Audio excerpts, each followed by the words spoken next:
Hi, Bill. Hi. Thank you for helping my project. No problem.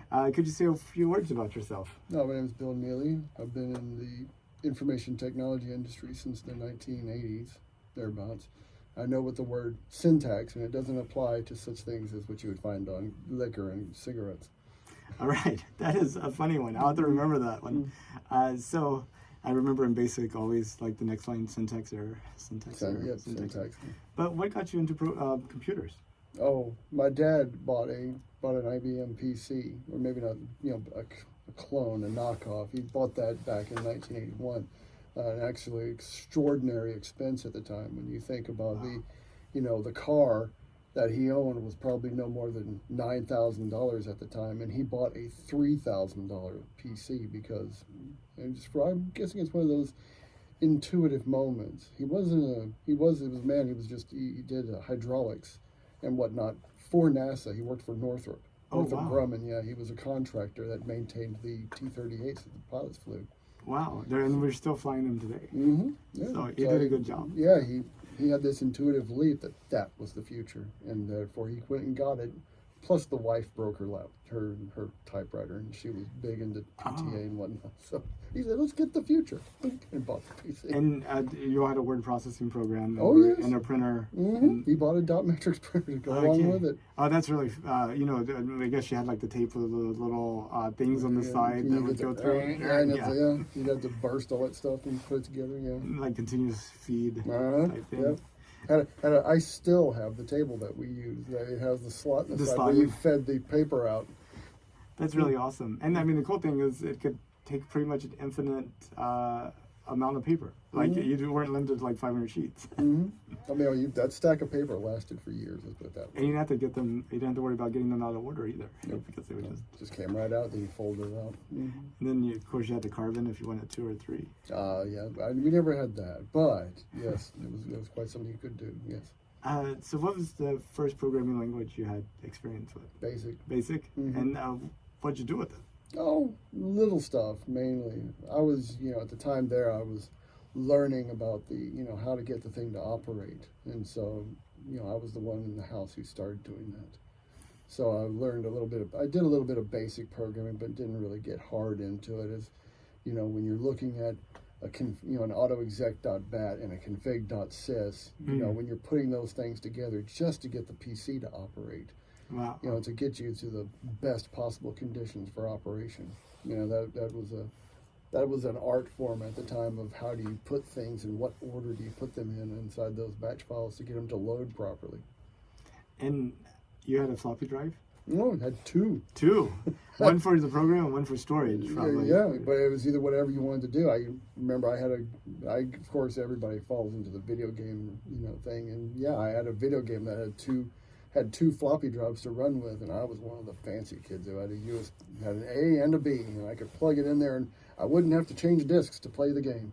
Now, I started out with a VIC-20 about the same time, and I had no storage. So once you turn out the computer, it's all gone. It's all gone. Yeah. So I learned to type really quick. There were some people who went out and bought I remember I had a friend who had a Commodore 64, and he had the tape. He had the tape reader. So he could save his stuff to the tapes and read them back in. Did you see that picture on the Slack channel where apparently there's this store that still has like Commodore 64s that they're using as POS machines? I don't know if it's real, but it was in somebody, maybe, I thought it was our Slack channel here, like it was under random or something, but it's like, whoa, that's kind of amazing. Hey, if the equipment still works, why not use it? Do you still program? No, I moved on to other areas. So I'm a domain administrator for Harris County Sheriff's Office. Oh, okay. So like managing permissions and setup and the whole... Yeah, everything. I include their mail accounts. Yeah. Okay. Wow. But nothing, you never get like the itch to like crack out some code just for fun? Only when I'm playing around with PowerShell. PowerShell is its own form of programming language, but just a little bit different. It has the same structures, but you're actually looking to execute a series of commands to do that. So, to do whatever you may need, be it to create user accounts or to delete them, or at least disable them. We don't delete, but we just disable. But the idea of just being able to executing certain commands to more automate tasks than to actually create something, such as a game or a calculator or whatever it may be. That makes sense. I mean, that's necessity is the mother of invention, right? Yes. I had some questions about the moon I wanted to ask you. Oh, fine. Did you know that NASA is planning to send astronauts back to the moon? Oh, yes. I remember they sent Artemis 8 was the one they finally fired off and went around the moon. Yep. Took about 2 months or so? Artemis 1, and it was uncrewed, and it was just a few weeks. Okay, yeah. But it took several months for it, between the time we got on the launch pad and they actually took off. I think I had that backwards. I think Artemis 8 was supposed to be some other milestone or something like that. Well, Apollo 8. Apollo 8 was the first time they went around it, yeah. Yeah. Most of the people I talk to, like at Starbucks on the street, even around here with JSC next to it, have no clue we're going back to the moon. How did you find out about it? Oh, well, I've always been interested in it. I mean, you probably heard of a guy named Scott Manley. Yes. Yeah. So, Australian. Yeah. So I watch his YouTube channel too. I kept up with a lot of those kinds of things. Plus, it's like when you hear things like the SLS, has got more power than the original Apollo, the original Saturn V rocket. So you're like, what? And plus, that was a heck of a launch when they did send it. The Artemis 1 up. Getting to watch all those boosters, and that was great. It was a great job of recycling, as they reused a lot of the space shuttle equipment to get it up there, especially the rocket engines. Yeah, definitely a lot of heritage stuff went into it. So. What do you think about us going back to the moon? No, I think it's a noble goal. I mean, we were there once. Why can't we go back?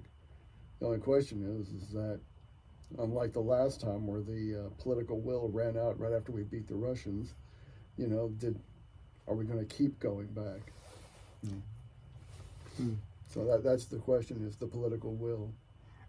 What do you hope we get out of going back to the moon? Well, it's a step towards, sort of like how Elon wants to. He's got his own plans to try and form a pathway to, being a multi-planet species. It's part of the way we can, continue the existence of the human race by going that way and going back to the moon to set up a base to, use it for whatever it is. I mean, because we've only been there. I mean, I'm not too sure what's left on the moon, but there's got to be more than just some reason to go back to the moon. I believe, if anything, it's a great place to be able to take that next step to further into the solar system. Even if we just go there and get a base started, we can then easily move on to Mars. A good place to test technology and perfect it. Learn how to live independent of Earth, all that good stuff.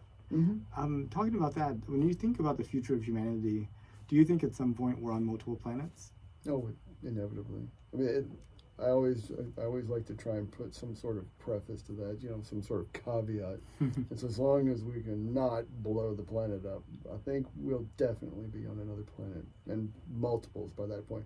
I think the moment, if we make it to Mars, at that point it becomes an explosion. Okay. That it'll just be, well, why don't we just keep going and just find the next place?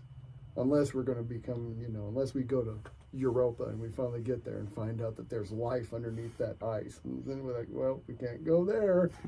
Maybe we play Prime Directive and just, don't try to interfere in the evolution of another species. But, Jupiter has many other moons.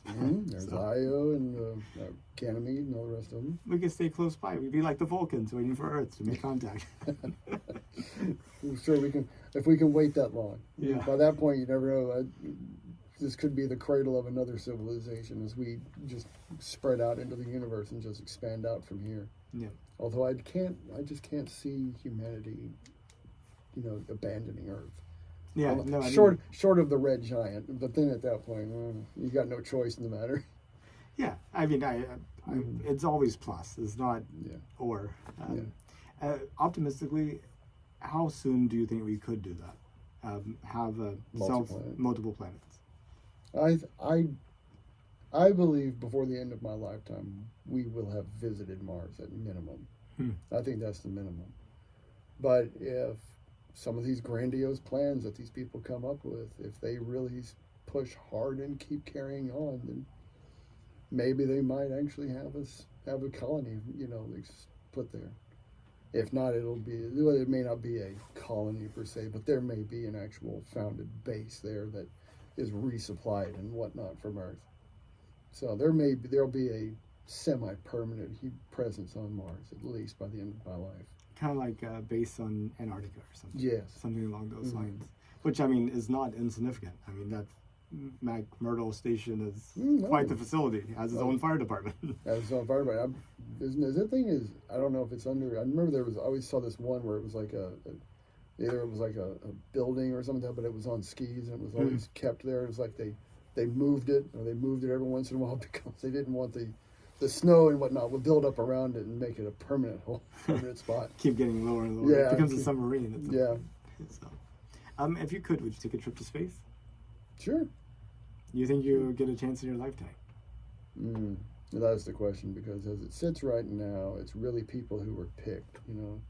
Either you're going up in Blue Origin, and they're basically doing a hop like the old Mercury program, or you would have to be whatever else. So as far as I know, only Blue Origin's the only one still hopping civilians up into space, or to the edge thereof. And then, SpaceX is sending civilians into orbit. It was like, are they? You had the Polaris Dawn project. Jared Isaacman had funded that, as well as Inspiration 4. And then they also transported some private astronaut missions through Axiom with partnership with NASA to the International Space Station. So, but I think that's closer to like $40 million to do one of those. Yeah, so that's maybe a little stretch for me. Yeah, me too. But I think, Starship, you've been following that with Scott Manley. I've heard at one time Gwen Shotwell, the COO of SpaceX, saying that they plan to use it for point-to-point Earth travel, and that they could be profitable at an equivalent price of a airline ticket, first-class airline ticket between two places.